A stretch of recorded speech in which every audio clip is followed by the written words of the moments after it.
मैं आपको खुशामदीद कहते हैं। मैं सदुल्ला खान हूं। आज सर्विसेज हॉस्पिटल लाहौर के एक डॉक्टर की वीडियो वायरल हुई है जिसमें उन्होंने बताया कि ऑपरेशन के दौरान बिजली चली गई और काफ़ी देर तक वो बिजली बहाल नहीं हुई। और वो बता रहे हैं कि देखिए कि हालात हमारे अस्पतालों के क्या हैं। अब बताएं कि इन मरीज़ों को जो बेहोश पड़े हैं इनको हम कैसे होश में लेकर आएँ। इससे बहुत से पाकिस्तानियों को तशवीश लाहिक हुई कि अस्पतालों में अगर कोई शख्स ऑपरेशन में के दौरान यानी बेहोश है और उस दौरान बिजली चली जाए तो उसकी जान रिस्क पे आ सकती है। और इससे न सिर्फ शहरियों को तशवीश हुई बल्कि डॉक्टर्स खुद भी तशवीश का इस पर इजहार कर रहे हैं।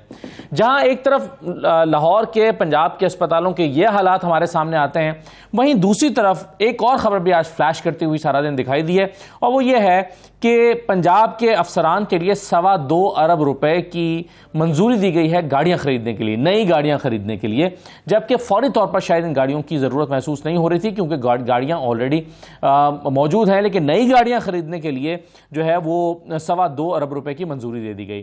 फिर इसी तरह से एक और खबर ने आज तशवीश में मुब्तला किया है पाकिस्तानियों को, वो ये है कि जहां महंगाई का तूफान पहले ही लोगों को परेशान किए हुए है, वहां बिजली की कीमत में 7.5 रुपए या 8 रुपए तक का इजाफा कर दिया गया है फी यूनिट का। और इससे 50 रुपए पर यूनिट जो है उससे ज़्यादा कॉस्ट हो जाएगी। और बल्कि एक अगर इस पर कुछ दीगर सरचार्ज वगैरह बढ़ाए या लगाए जाते हैं तो शायद 60 रुपए फी यूनिट तक भी इसकी कीमत चली जाए। तो क्या ये IMF की कंडीशंस की वजह से हम कर रहे हैं या जो है वो हमारी कॉस्ट बढ़ गई है, क्या वजूहात हैं? और जहां ये खबर हमारे सामने आई है वहीं पर यह खबर भी सामने आई है कि ऑस्टेरिटी का नारा लगाने वाली इस हुकूमत के 25 वज़रा ने अपने 25 गैर मुल्की दौरों में 8.5 करोड़ रुपए खर्च कर दिए हैं। और ये 8.5 करोड़ रुपए का जो खर्चा है ये पिछली हुकूमत के एक साल के मुकाबले में 150 गुना ज़्यादा है। हालांकि ये हुकूमत जो है ये ज़्यादा माली क्राइसिस का शिकार थी और ऑस्टेरिटी का नारा भी इसने लगाया था आने के बाद, तो इन्हें ज़्यादा मोहतात नहीं होना चाहिए था। इस पर खुद जो हुकूमत के लोग हैं वो भी तनकीद करते हुए नजर आ रहे हैं। तो इन तमाम चीज़ों पर आज हम गुफ्तगू करेंगे। मेरे साथ प्रोग्राम में जहांगीर जद्दून साहब मौजूद हैं, माहिर कानून है, बहुत शुक्रिया जहांगीर जद्दून साहब। शर्मिला फारूकी साहब हमारे साथ मौजूद है, पाकिस्तान पीपल्स पार्टी की रहनुमा है, और डॉक्टर खाकान नजीब साहब हमारे साथ मौजूद है, माहिर मुआशियात हैं। लेकिन मैं आगाज़ करना चाहूँगा जो मेरे सर्विसेज हॉस्पिटल की बात की है उस पर डॉक्टर अदील कुरैशी साहब हमें ज्वाइन कर रहे हैं, प्रेसिडेंट हैं YDA के। डॉक्टर अदील साहब आपका शुक्रिया। डॉक्टर साहब ये जो वीडियो है जिसमें हम देख रहे हैं कि डॉक्टर साहब जो सूरत हाल है अस्पतालों की, ये क्या हुआ है एग्जैक्टली, ये वाकया क्या हुआ है? यानी ये नेग्लिजेंस थी, इत्तफाकिया हुआ है या हालात इस किस्म के बन गए हैं कि ये होना ही था? कैसे देख रहे हैं आप इसको? जी बिस्मिल्लाहिर्रहमानिर्रहीम। सबसे पहले तो अस्सलाम वालेकुम सर। ये वाकया जो है ये मेरा ख्याल है कि ये एक दिन का तो वाकया नहीं, ये तो आए रोज का काम बन चुका है हॉस्पिटल्स में।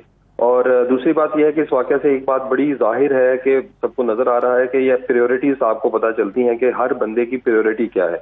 उसी वीडियो में अगर आपने वीडियो देखी हो तो डॉक्टर अब्दुर्रहमान चट्टा जो कि उस टाइम पे ऑपरेशन कर रहे थे, उन्होंने बताया कि यहाँ पे एक VVIP ब्लॉक है जिसके जनरेटर्स चल रहे हैं और उसकी आवाज आ रही है। मैं इसका थोड़ा सा पस मंजर आपको बताता चलूं कि पिछले तकरीबन 8 महीने से या 1 साल से हम प्रिंसिपल साहब जो हमारे हॉस्पिटल के हैं उनसे मुतअद्दिद बार मीटिंग्स कर चुके हैं रिगार्डिंग ये कि वहां पे एसी काम नहीं करते। हालांकि एसी अगर आप देखें तो वार्ड का काम नहीं करता और जहाँ पे ऑपरेशन होते हैं वहां का काम नहीं करता, जहाँ पे आपके मरीज लेटे होते हैं वहां पे खटमल है, गर्मी है। लेकिन आपकी जो ऑफिस है, जो एडमिनिस्ट्रेशन के ऑफिस है, वहां पे एसी बिल्कुल ठीक काम कर रहे होते हैं। पिछले कुछ 4-5 दिन पहले भी हमारी मीटिंग हुई जिसमें हमने उनको बताया कि हमारे एसी काम नहीं करते, मरीजों के बुरे हाल हैं। वहां पे एक सर्जन आए जिन्होंने बताया कि हम ऑपरेशन तो कर देते हैं मरीज का लेकिन उनके जख्म खराब हो रहे हैं, लेकिन उस पर कोई काम नहीं हो सका अनफॉर्चुनेटली। अगर मैं आपको अद्वियात के बारे में बताऊं तो अद्वियात लाइफ सेविंग दवाइयां जो हैं वो भी हॉस्पिटल में आपको समटाइम्स मैसर नहीं होती।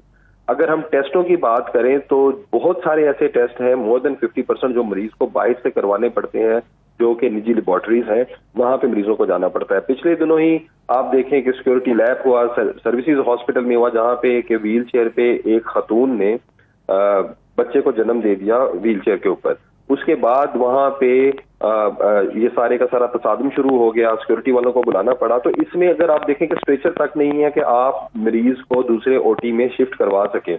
ये सर आज की बात नहीं है। अगर मैं आपको याद दिलाता चलूं तो पिछले 3 से 4 महीने पहले एक वीडियो वायरल हुई थी ऑपरेशन थिएटर की जिसमें कि ना तो बिजली थी ना ही वहां पे एसी काम कर रहे थे, बल्कि वहां पे जो डॉक्टर हजरात थे वो अपने हाथ से हवा दे रहे थे पंखों की मदद से, जो छोटे हाथ आपके हाथ वाले पंखे होते हैं उनकी मदद से मरीज को हवा दे रहे थे और मरीज जो है उसको कमर में इंजेक्शन लगाया जा रहा था।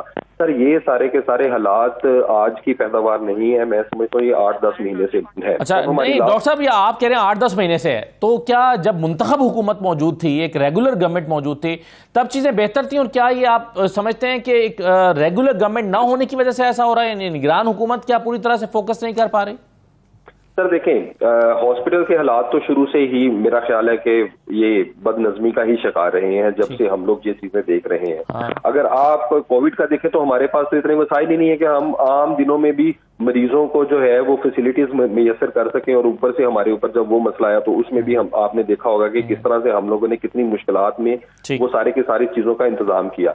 ये चीजें शुरू से ही ऐसे ही चलती आ रही हैं, लेकिन मैं ये देखता हूं कि अभी जिस तरह से हॉस्पिटल के एसी काम नहीं करते, दवाइयां नहीं है, और जब हम हुकामे बाला के पास जाते हैं, अपने हॉस्पिटल के एडमिनिस्ट्रेशन के पास, प्रिंसिपल साहब के पास जाते हैं, तो हमारी वहां पे कोई सुनवाई ही नहीं होती। हमें देखें फिर उसके बाद हल क्या है, अगर हमने मरीज को कोई फैसिलिटी देनी है, अगर हमने मरीज के लिए कोई अच्छाई करनी है, कोई सदका जारिया का काम करना है, तो हमारे पास एहतजाज के अलावा कोई और दूसरा रास्ता ही नहीं होता। इस वीडियो में देखा जा सकता है कि जो इसमें सर सबसे ज्यादा मसला किसको होगा? डॉक्टर को होगा? नहीं, इसमें तो मरीज को ही मसला होगा ना, जो बेचारा उसके ऊपर लेटा हुआ है, उसकी टॉन्सिल्स का ऑपरेशन हो रहा था सर, 50 मिनट बिजली नहीं आई।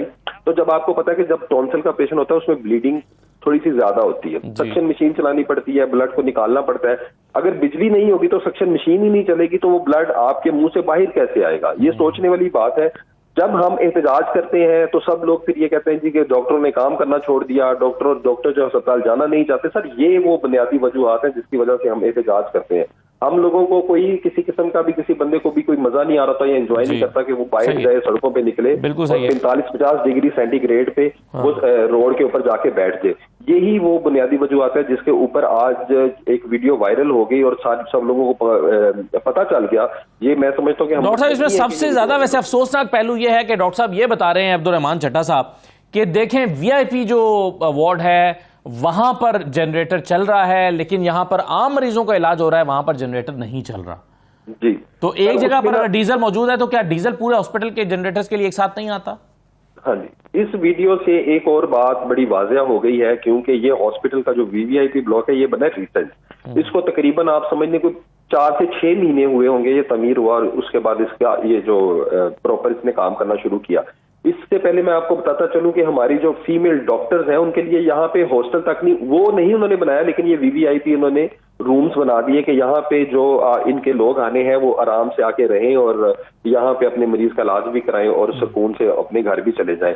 बिल्कुल ऐसे सारी की सारी फैसिलिटीज सर हॉस्पिटल के आप पूरे मुल्क में देखें, सारी की सारी फैसिलिटीज का रुख जो है वो किस तरह मोड़ दिया गया। अभी आपने अपने प्रोग्राम की जो आगाज किया है वो इसी बात से किया था कि जी इन्होंने इतनी गाड़ियां खरीद ली, अरबों रुपए की मुराद दे दी। तो ये सिर्फ अस्पताल की हद तक तो महदूद ही नहीं है, ये तो हर जगह पे ऐसा हो गया, हमारे हॉस्पिटल में भी ऐसा है। तो मेरा ख्याल है इसमें कोई अचंभे की या नई बात नहीं है। वीवीआईपी रूम का जो ब्लॉक है उसका जनरेटर आप सिर्फ और सिर्फ 2 मिनट के लिए बंद करके मुझे प्रिंसिपल साहब दिखा दें, हम इनके साथ अगली कभी कोई बात भी नहीं करेंगे, कभी डिमांड भी नहीं करेंगे, लेकिन इतनी ताकत नहीं है हम लोगों में कि हम वो बंद कर सकते। बिल्कुल सही है, बहुत शुक्रिया डॉक्टर आदिल कुरैशी साहब, आपने आज जो सूरत हाल पैदा हुई है उस पर रोशनी डाली और आपने कहा कि काफ़ी महीनों से इन हालात का आपको सामना करना पड़ रहा है। और ज़्यादा अफसोसनाक पहलू इसका यह है कि जो वीआईपी ब्लॉक है उसके जनरेटर चल रहे थे, लेकिन बाकी हॉस्पिटल जो जहां पर ये ऑपरेशन चल रहे थे और एक टॉन्सिल्स का गले का ऑपरेशन हो रहा था उस दौरान लाइट चल गई और 50 मिनट तक लाइट नहीं आई, तो एक जिंदगी को बाकायदा खतरे में डाला गया।